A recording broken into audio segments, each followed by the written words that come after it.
Ladies and gentlemen, welcome to Metropolis Radio. Today we are exploring the idea that companies like Disney, Amazon, HBO, Apple, Netflix, etc. all actually want the controversy that they are generating online. There is a lot of evidence to actually back this up. So let's get right into our first main topic, which is actually a Twitter thread around an idea being called fan baiting.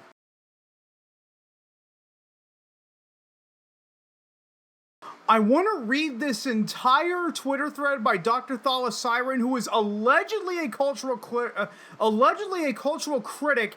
I don't believe everything I read in someone's Twitter profile, by the way. But I want to read this entire Twitter thread in its entirety without adding any spin to it. That way you can understand the argument of fan baiting in its full context. And this is how the Twitter thread grows. It's very, very long. I thought about splashing it up on the screen, but I ultimately decided against that because of how long this is. But anyway, let's get right into this.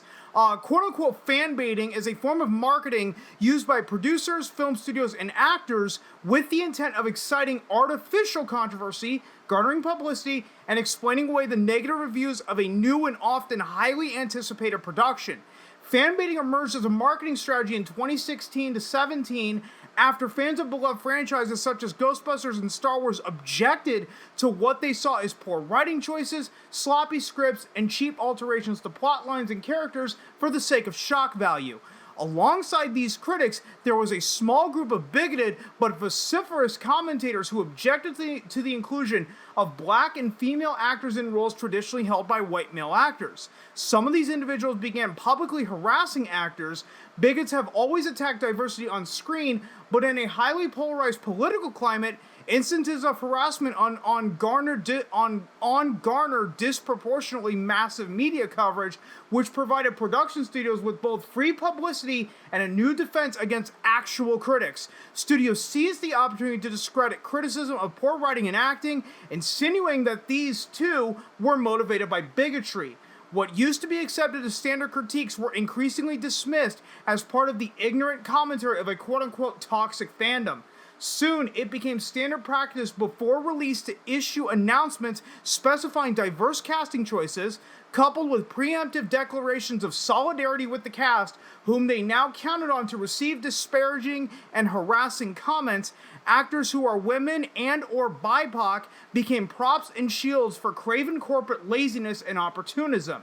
The studio saved money both by avoiding expensive veteran writers as well as by offloading publicity to news outlets and social media covering the artificial controversy.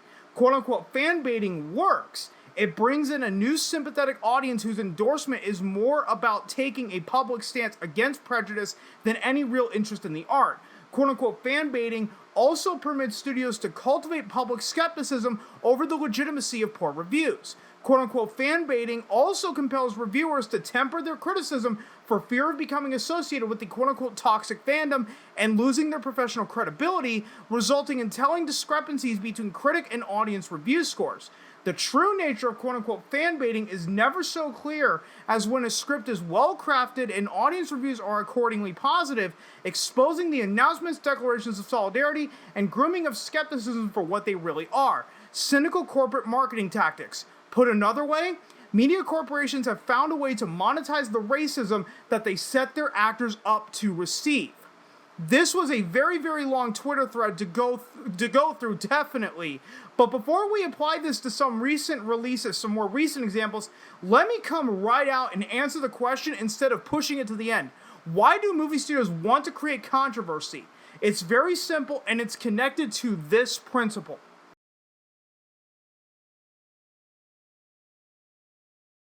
Oscar Wilde was a very famous writer back in the 1800s. One of the things you guys might be familiar with is the importance of being earnest.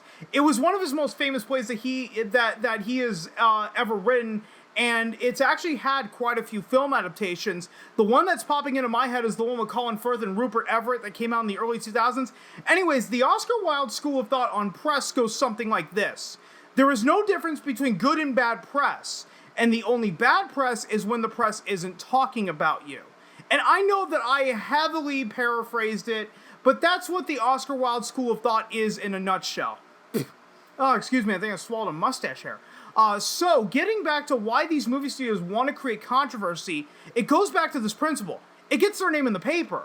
What that means to these entertainment companies is that they get to save a shit ton of money in marketing and advertising. All of these media outlets, both traditional and internet, are giving Disney, Amazon, Apple, Netflix, etc. a lot of free publicity. And you know what? You can't put a price on that. Now, let's examine some recent events and announcements in the world of movies and TV through the lens of the Oscar Wilde school of thought.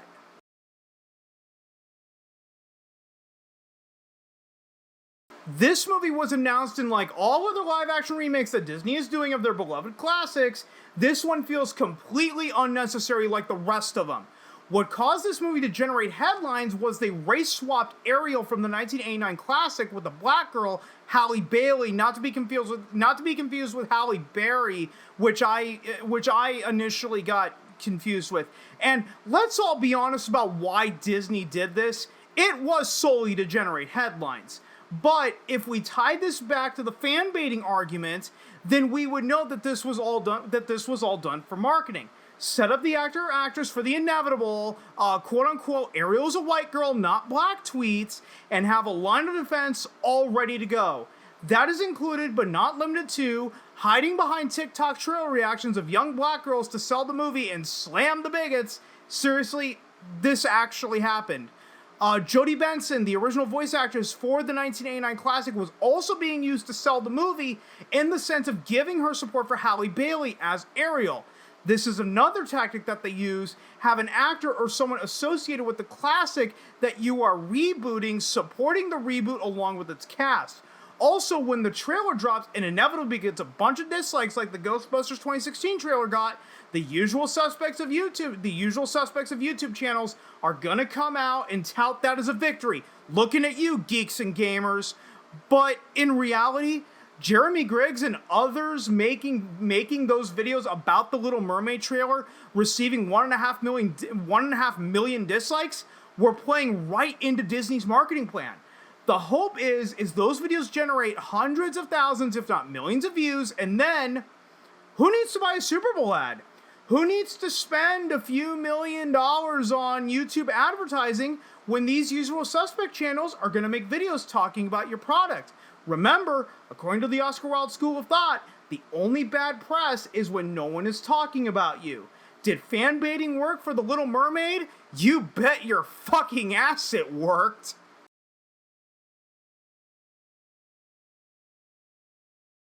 Amazon makes a Lord of the Rings series, and the first thing they do is release images of Disa, the black female dwarf. A lot of the criticism that was being said, other than the bigotry of course, is she isn't sporting a beard. In Tolkien's works, dwarves have always had beards. But remember, tying this back to fan baiting, they set up an actor to receive racist, bigoted criticisms, and then a big line of defense comes their way. Sometimes, like in the case of Rings of Power, a statement from the entire cast comes out and says, quote, "We, the cast of Rings of Power, stand together in absolute solidarity and against the relentless racism, threats, harassment, and abuse some of our castmates of color are being subjected to on a daily basis." Excuse me. We refuse to ignore it or tolerate it. J.R.R. Tolkien created a world which, by definition, is multicultural. A world in which free peoples from different races and cultures join together in fellowship to defeat the forces of evil. Rings of Power reflects that. Our world has never been all white. Fantasy has never been all white. Middle Earth is not all white. BIPOC belong in Middle Earth and they are here to stay. Finally, all our love and fellowship go out to the fans supporting us, especially fans of color who are themselves being attacked simply for existing in this fandom. We see you, your bravery and endless creativity, your cosplays, fan cams, fan art, and insights make this community a richer place and remind us of our purpose. You are valid, you are loved, and you belong. You are an integral part of the Lotor family. Thanks for having our backs. Now, if that doesn't sound like a rehearsed counter to the criticism, then nothing does. Remember another thing that a lot of these studios love to do. Take legitimate criticism and combine it with the bigoted criticism, saying that both are one and the same. However, we could say that this strategy has effectively backfired if the ratings are to be believed. Apparently, House of the Dragon is getting higher ratings than Rings of Power, and yes, it is a fair comparison given that both shows are fantasy, and some people might be pointing to a Variety Plus article that claims that 25 million people tuned into the premiere of Rings of Power. However, that was Amazon self-reporting the ratings, and it was admitted in that article. So, sorry, I just don't buy it when a company reports their own ratings without the support of a third party like Nielsen. That's like me coming out and saying, I'm a purple unicorn with 3 tails that shits glitter. Well, I said it, therefore it must be true. If Amazon says that 25 million people tuned into the premiere of Rings of Power because there's no way to independently verify that, because Amazon says it, it must be true. But before I get a little too ahead of myself, I want to explore this topic because I think it is worth exploring since we're talking about fan baiting and the Oscar Wilde school of thought.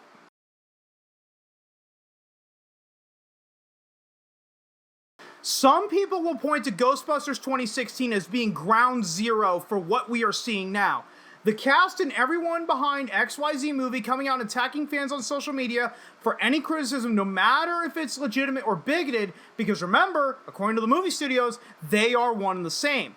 I am not disputing that Ghostbusters 2016 was in fact ground zero, but before there can be a ground zero, there has to be a patient zero. There has to be another XYZ movie that the studios tried this strategy on before perfecting it with Ghostbusters 2016. Some will point to Star Wars Episode 7 The Force Awakens, and when the trailer for that came out, all of a sudden there was a black stormtrooper shown on screen. Now, prior to this, there hadn't been a black stormtrooper shown in Star Wars. In fact, to most normie Star Wars fans, the stormtroopers were basically the clone troopers that we just saw in the prequel trilogy just a decade prior. So how could there be a black stormtrooper? Well, the more hardcore Star Wars fans would tell you that the Empire discontinued the clone program and went with recruits for the stormtroopers. But most Star Wars fans aren't going to read the books and the comics to know that. You know what happened to everyone asking why is Finn a black stormtrooper? They were called racist for even asking the fucking question. Others, myself included, will point to Mad Max Fury Road as being patient zero. In that movie, Max was basically a silent character while Furiosa took front and center. And that would have been fine, but the movie was called Mad Max Fury Road, not Furiosa. I remember some people slamming Mad Max Fury Road for being a feminist movie, and one of those bloggers actually made international headlines after calling Mad Max Fury Road a feminist movie. I even remember other movie pundits at the time saying that Mad Max Fury Road was effectively Furiosa's movie.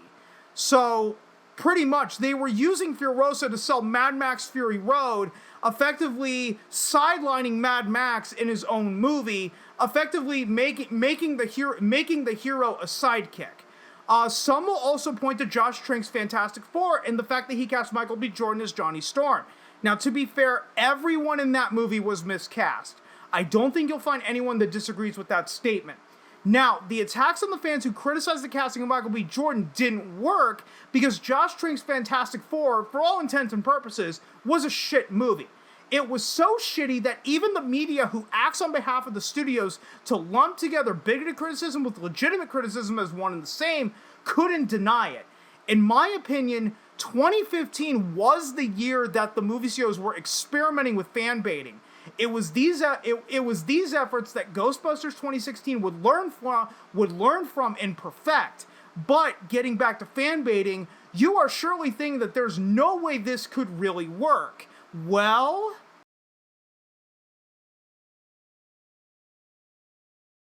as I have brought up over and over again, this is a great strategy for the movie studios in the short term. It gets them a bunch of free publicity for their show or movie because remember, the only bad press is when no one is talking about you. But I've already gone over that in great detail at this point, so I want to focus on the long-term effects of these movie studios employing the Oscar Wilde school of thought.